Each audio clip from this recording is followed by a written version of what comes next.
Okay, like I said, this morning we're going to try to make an axe handle for this little tomahawk head. It's an old Collins Legitimus. I don't know if you can see that or not, but no relation to me, I don't guess. It's an old factory that was, I think it was in New York, but I think they went out of business about World War II. Used to make axes. Every once in a while you see a Collins machete on eBay, but they used to make knives and axes. So hey, that may be a relation. You never know. Maybe that's where I got my love for knives there. Anyway, we're out behind my house. I'm down below a hill, so I'm hoping that the road noise is not going to be too bad. I lit my little fire so I have a smudge fire. Kind of keep the mosquitoes away. Kind of in a swampy area, but what we're going to do is we're going to try to make an axe head or axe handle out of this piece of ash.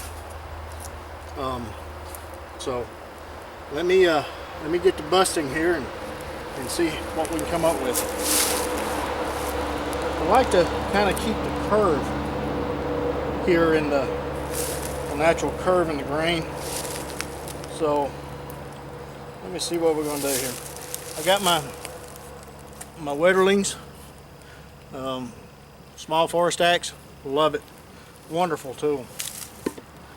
A little wedge I just chopped off. Got a small pounding stick. I'm hoping that's big enough. We'll see. So let's get started.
It's not wanting to bust.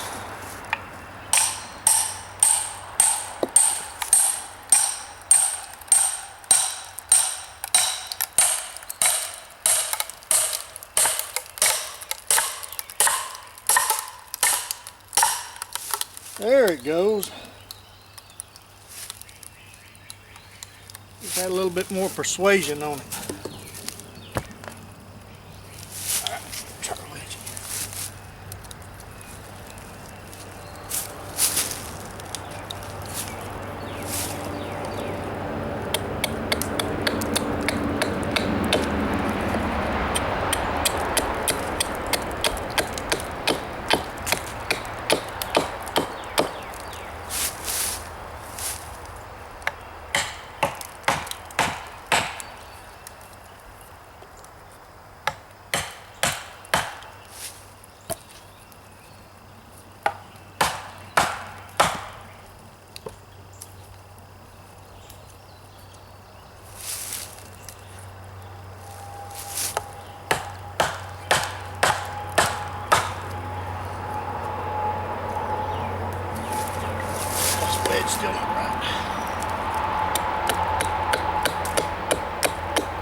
I picked the piece that has the less amount of knots in it, I think. I hope. So, you'll see.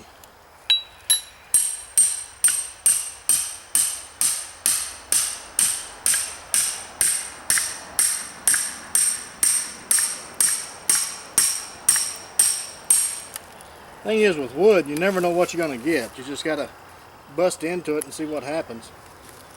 Because it sometimes just does what it wants to do, and that's what you got.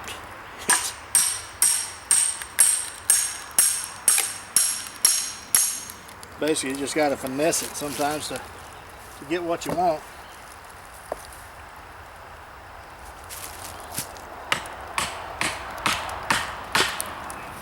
I've been drying this piece in my shed for about 3 months, 4 months.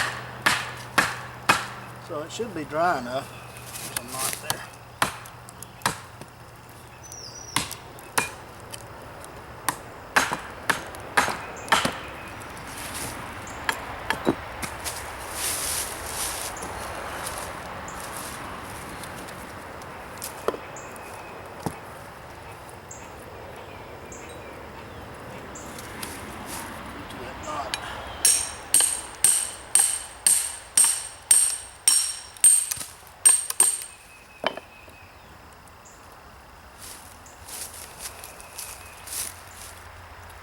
That doesn't weaken my handle too much.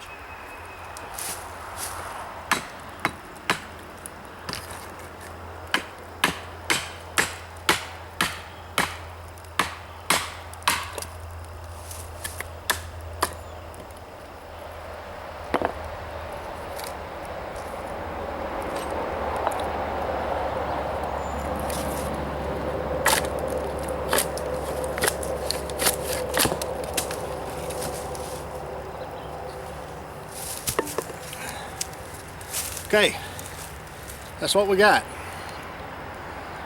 Now I'm going to work on this and whittle it down with the rough shape with my axe and to save batteries. I'll be back with you when I get that done. So hang with me. Okay, this is a rough axe handle. What I did was I just took the axe and just whittled away until I got a rough shape. To follow the curves, you keep the axe straight and you bend or lean your piece of wood so that you get the curve that you want. Now what I had to do down here is do a stop cut.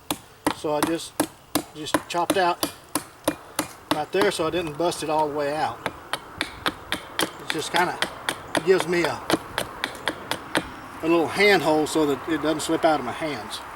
That's the idea behind that. So, yeah, at this point I need to make sure and mark where my axe head is going to be. So what I do is I just lay my axe head on top of the handle.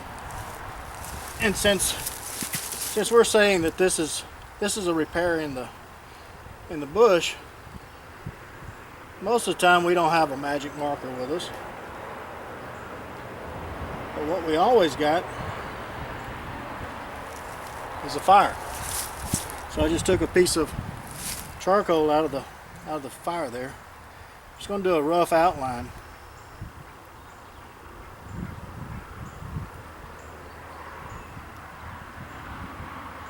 Of how I want the axe. Make sure it's straight. Just on the outside. That'll give me plenty of time to adjust and tidy up later.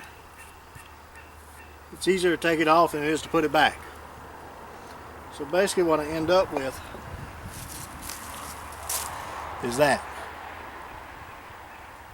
Okay? So let me kind of carve this down a little bit just to give me an idea how deep I need to go. I'll leave a little bit out so that I can put the wedge in. So we'll probably need to go about that far.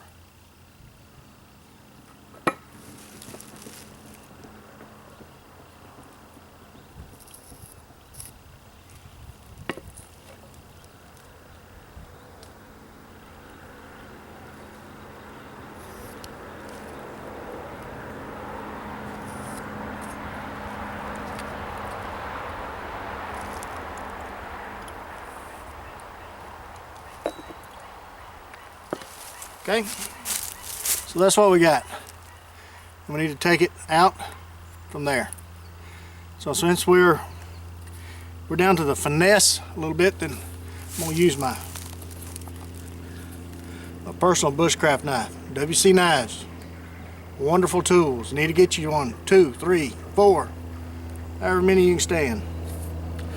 Anyway, just to let you know, I stuck the sheath. You know, if you watch any of my videos, you know I hate belt sheaths that hang up on everything. So I use a dangler when I'm using a belt knife. I just stick it in my pocket. That way it doesn't catch anything and my knife is right there. So just a little tip that I use. And if you're wondering too, there's a bunch of snakes out, so I got my little 410 Bond Arms Ranger. Every time I come out, there's I see at least 2 or 3 moccasins, so I just kind of keep a little 410 with me. As long as they leave me alone, I leave them alone. But those moccasins, sometimes they come after you. So anyway, let me whittle on this a little while, and I'll get back with you. Kind of conserve batteries here. I had a problem yesterday with batteries running out, but we'll be back in just a minute.